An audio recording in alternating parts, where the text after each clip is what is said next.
Many people believe that free market capitalism is selfish, even immoral.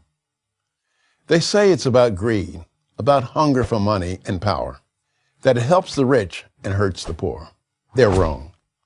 The free market is not only economically superior, it is morally superior to any other way of organizing economic behavior. Here's why. The free market calls for voluntary actions between individuals. There's no coercion. In a free market, if I want something from you, I have to do something for you. Let's say I mow your lawn and you pay me $20. What does that $20 really mean? When I go to the grocer and say, I would like to have 4 pounds of steak, he in effect says to me, you want a lot of people to serve you. Ranchers, truckers, butchers, and packagers. All these people have to be paid.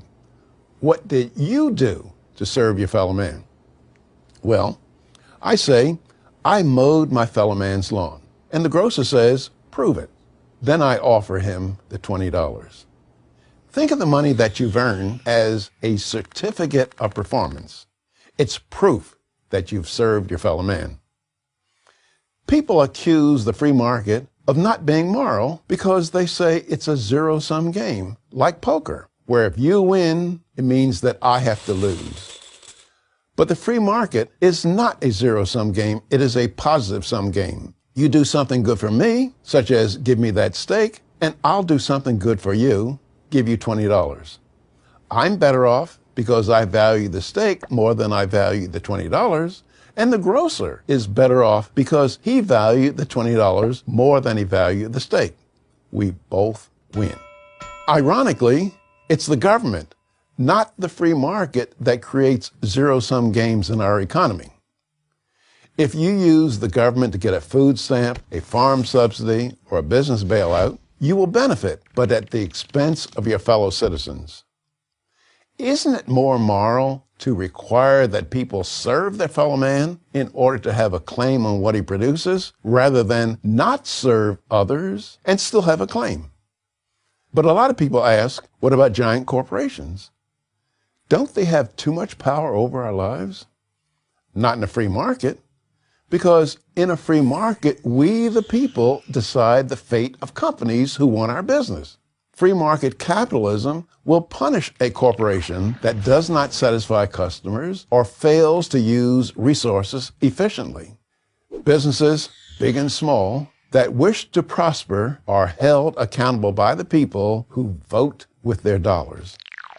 And again, it's the government that can undo this. Take the example of the American automobile industry. It was struggling to survive in 2009. Why?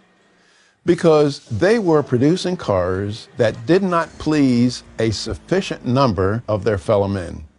In a free market, they would therefore have gone bankrupt. The market would have said, look, you're done. Sell your plant and equipment to somebody who can do a better job. But when Chrysler and General Motors failed, they went to Washington, D.C. and got the government to bail them out. The government bailout essentially meant to them, you don't have to be accountable to customers and stockholders.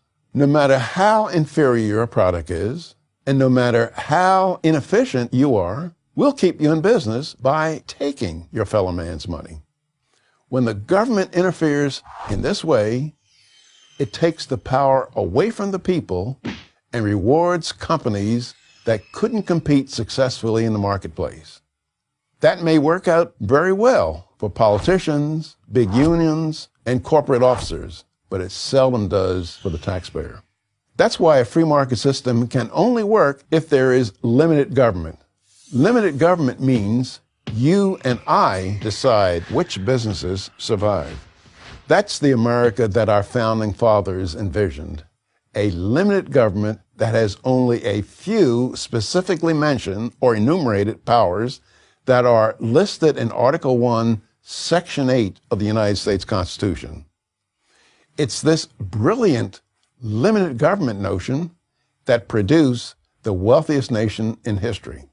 In a free market, the ambition and the voluntary effort of citizens not the government, drives the economy. That is, people, to the best of their ability, shaping their own destiny. Sounds pretty moral to me. I'm Walter Williams of George Mason University for Prager University.